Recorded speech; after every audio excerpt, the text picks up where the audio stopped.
Good morning. The next topic that we are going to see is questionnaire and then checklist. Okay, questionnaire we have already seen twice in this chapter. So let's go over it once again. Questionnaire is nothing but a list of questions, okay, which needs answer by the respondent or the study sample. So as a researcher, we have seen in the previous classes that questionnaire is one of the simplest method of collecting data. Okay, in a questionnaire you just create some questions and then give it to the respondent or the study sample, so they will answer your questions or fill up the form and then give it to you.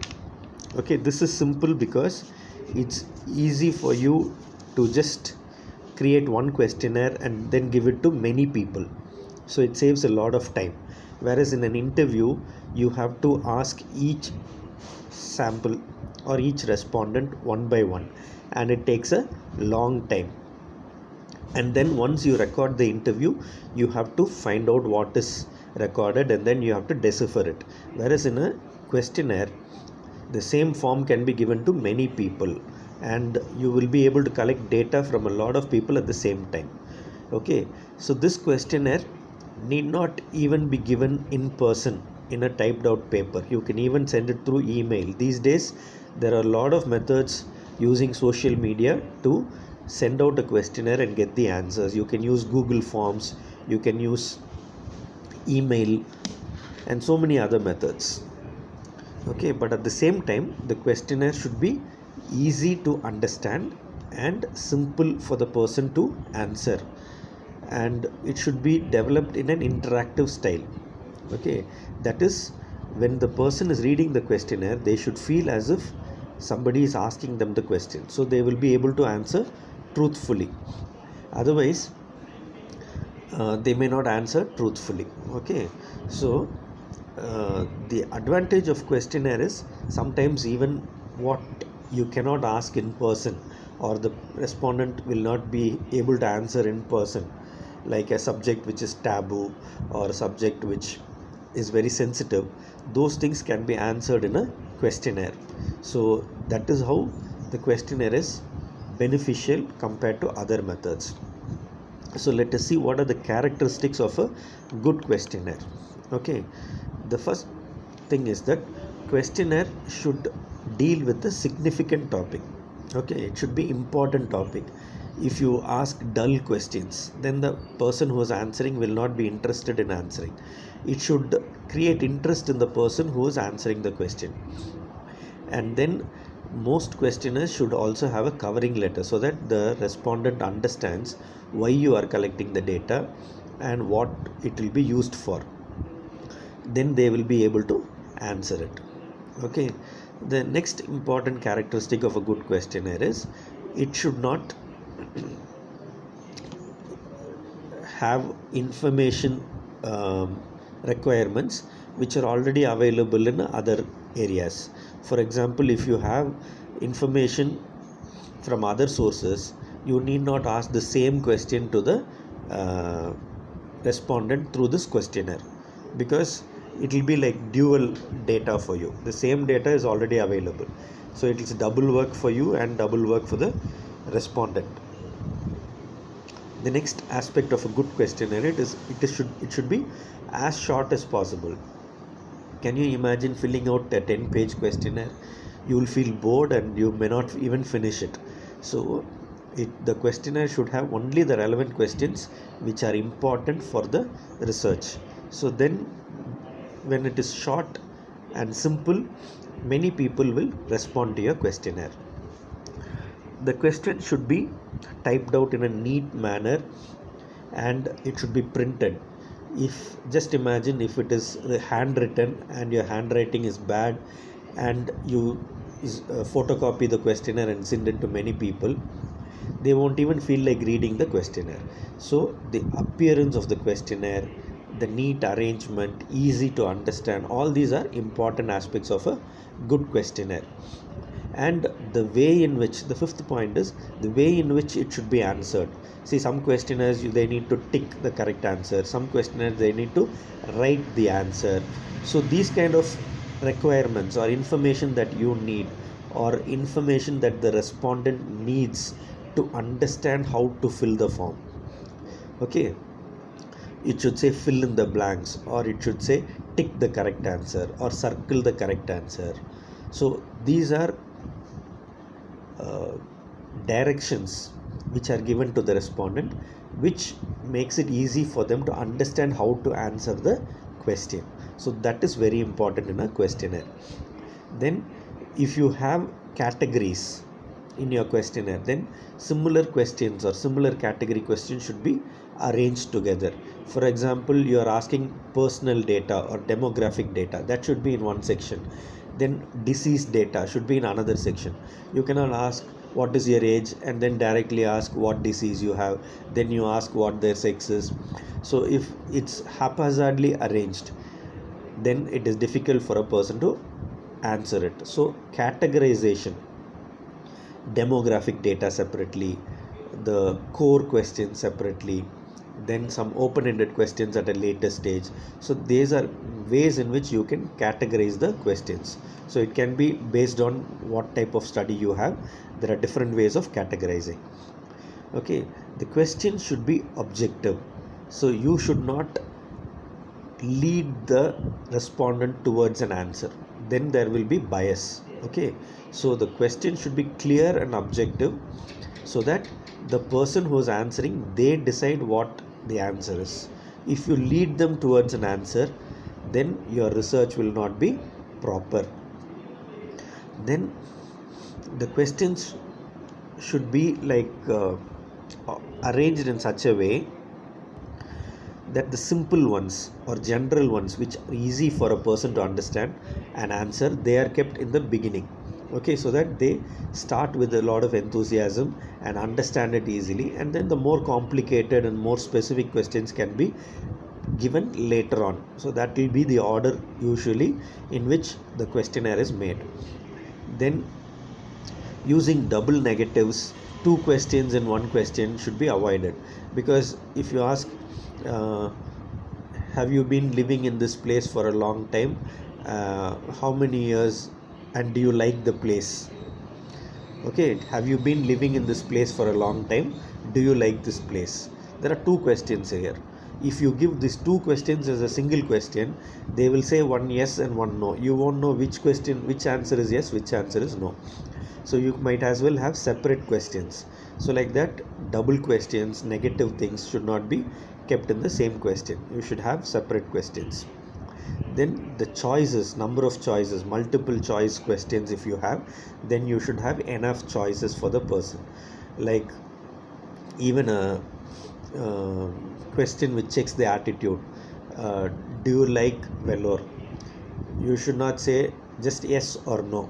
Okay, some people may want to say 100% yes, or little bit, something like that. So you should have more choices. For example, I completely agree, partially agree,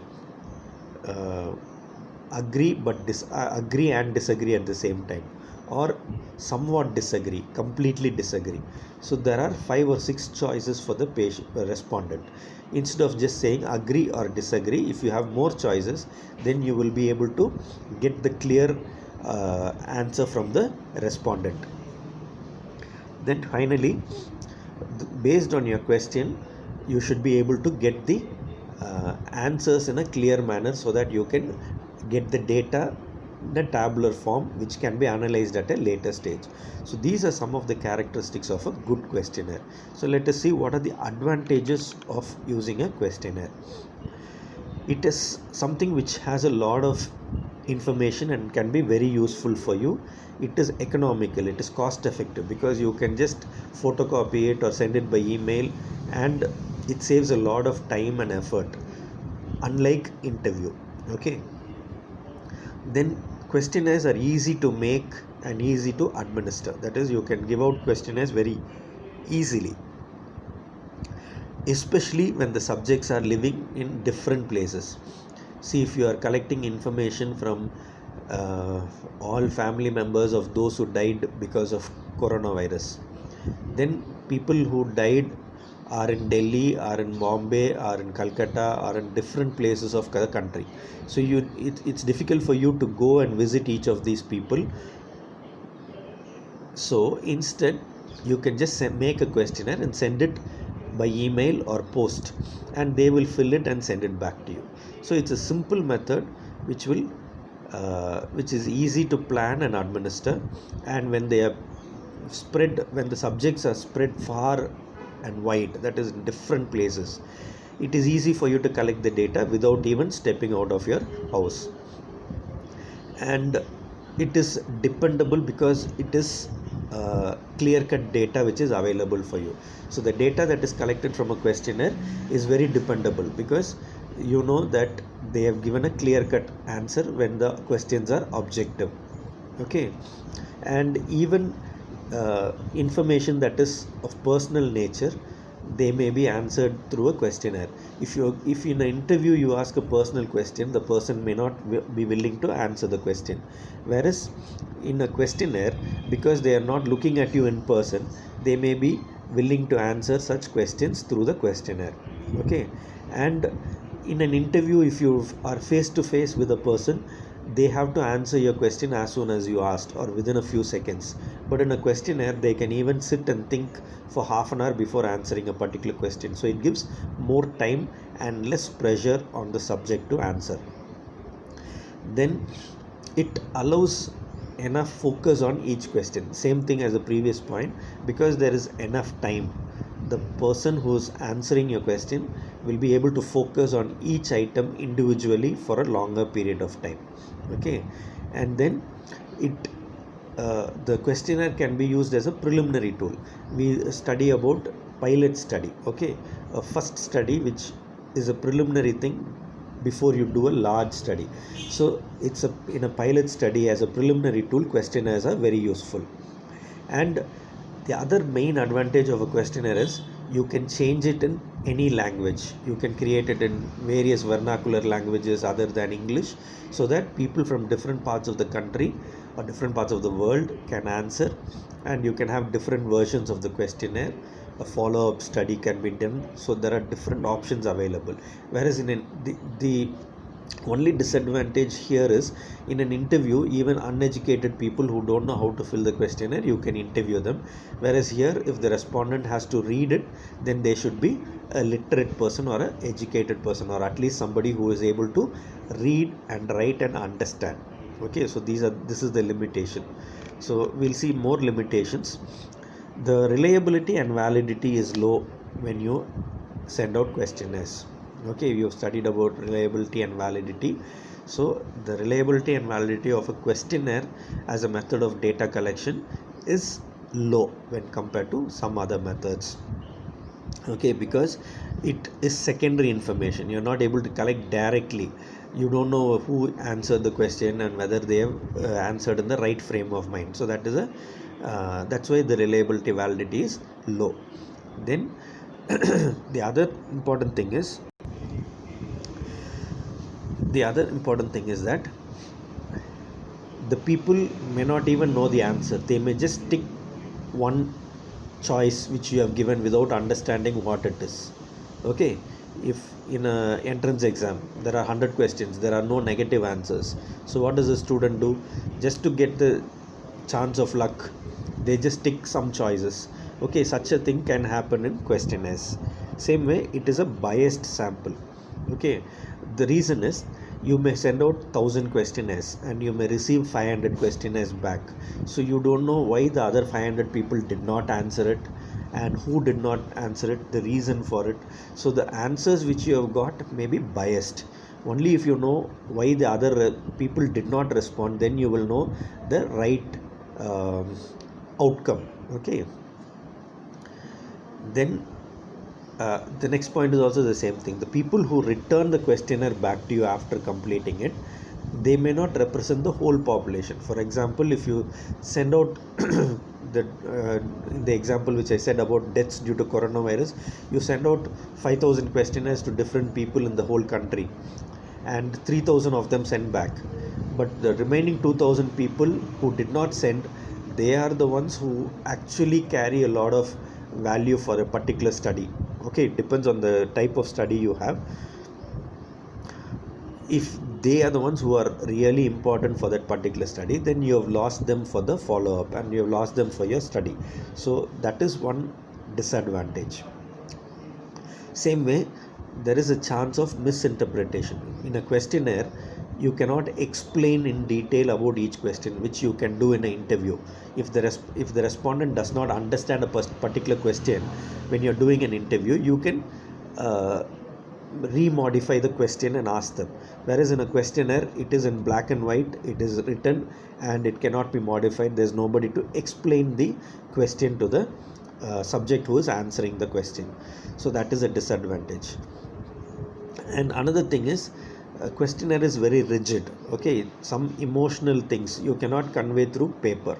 You have to sit with the person and ask them. Whereas a questionnaire is a rigid structure and it cannot address complex emotional subjects in a proper manner.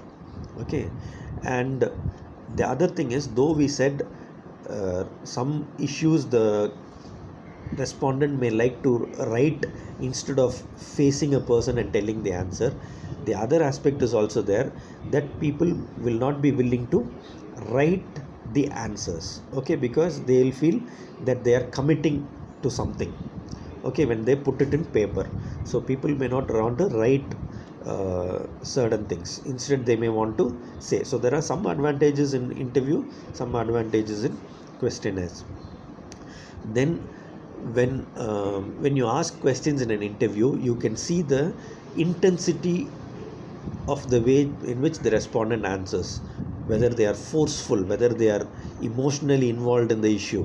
Whereas in a questionnaire, you lose all those kind of gestures, reactions, emotions, all that cannot be seen. You just get the answers. Okay, so that is a limitation.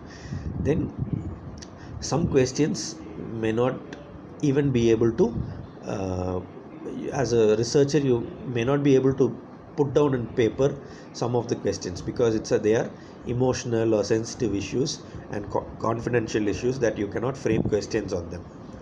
Finally, as I said, the illiterate people, children who are too young to answer questions, they may not be able to answer a questionnaire. So these are the limitations of a questionnaire. So you understood how a questionnaire should be made, what are the advantages of having a questionnaire, what are the limitations of having a questionnaire.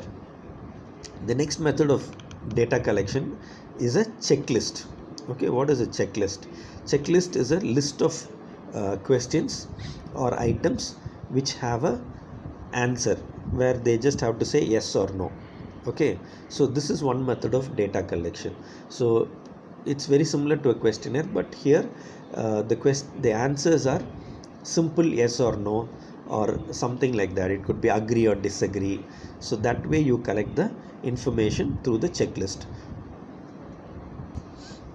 So it's a simple thing. It's very similar to a questionnaire. So for example, there are different types of checklist. In one way, if one example we can say is, if you are giving it out to school students and they have different activities in the school, like horse riding, carom, chess, and then gardening or sewing, carpentry, different items are there. Okay, dramatics, sports, drill. So these are items that are available in a school for children to participate. So you put down a list and then tell the child to put a tick or a P against each of these, whichever the child is participating. Okay, it's a simple way of completing the checklist. Okay, the next way of getting information or data from a checklist is to give questions and then put yes or no answers against each question, and the respondent has to circle the correct answer or tick the correct answer. Okay, so circling would be better, because if you put a tick, you don't know if the person does not put it accurately against the yes or a no, you won't know whether the respondent is saying yes or no. Okay, circling would be a better option. The third way is to have statements on one side and then against each statement have a check mark. It could be a tick mark, or it could be any alphabet. It could be Y for yes and N for no, or P for present. So any way of filling a form, that is another third method of filling a checklist. The fourth method is you have to underline or circle the answers. So checklist is nothing but a list of questions, and you have the answers in simple yes or no form, and then you want the respondent to circle or tick it. Okay, so that is a simple method of data collection. Let us see how to create a checklist. Okay, you can actually, just like we studied about the questionnaire, you can categorize them into similar items and based on the responses. Okay, so each of the categories, they will have some answers. So this will help the researcher to collect the data and use it for how many yes in a particular category, how many no in a particular category, and that can be grouped, and the data can be entered in the computer.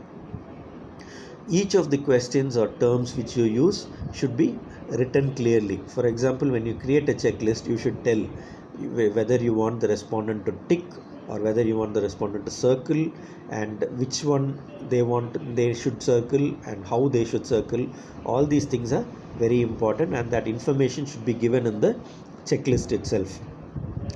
And before you start your research, you should read a little about the literature and find out which method of checklist would be best for your study. And you should also, when you create a checklist, you should make it in such a way, just like the questionnaires, you should make it in such a way that the information that you require is collected in a proper manner.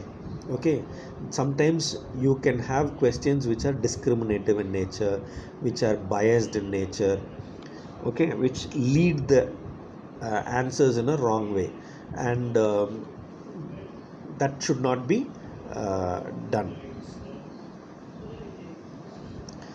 Then the checklist should also be complete. See, there are times when some checklists are incomplete and they do not have enough information gathering from the patient or respondent. So that should not be done. Instead, you should have a comprehensive and a complete checklist that collects all the information, so that it can be used as a pilot study, and later on the data can be used for a larger study. Okay, let's then see the uses of checklists. See, checklist is a very important tool in gathering data, especially educational surveys. You can list 10 courses and ask the student which course he likes best, or list 10 schools and ask which school has more facilities. So things like that, for educational surveys it's very useful. And usually for a behavioral study, okay, observational study of behavior. So if you see a person's behavior, are they happy, yes or no? Did the person cry, yes or no? Did the person get emotional, yes or no? So these are behavioral studies, observation studies of behavior. So for that, a checklist is very useful. And you can also use a scale to score each of these. Like, for example, whether in a school, if you are doing an assessment of a school, whether the playground is available, yes, no. Okay, yes means you give 2 marks, no means you give 0 marks. And then whether the school has adequate toilets, yes, no. Yes means 2 marks, no means 0 marks. So like that, at the end of the day, you can give a score. So 10 yes means 20 out of 50 score. So you can compare each school by giving that score and finding which school has better facilities. So like that, you can give a score for the answers and compare which institution has got more score, especially if you do a study on a institution. Same way you can do it for students also. Which student has general knowledge, which student has subject knowledge, which student is creative, which student is very active in other activities. So each of these yes, no, you can give, and then you can give a score of 2 for each yes, or 1 mark for yes. So like that, you can score based on the checklist. So that is one method of data collection. Okay, so with this we have finished this chapter, and the next chapter is what we are going to study is communication and research utilization, in which we'll be studying about communication of research findings and then verbal report. We will see that in the next class.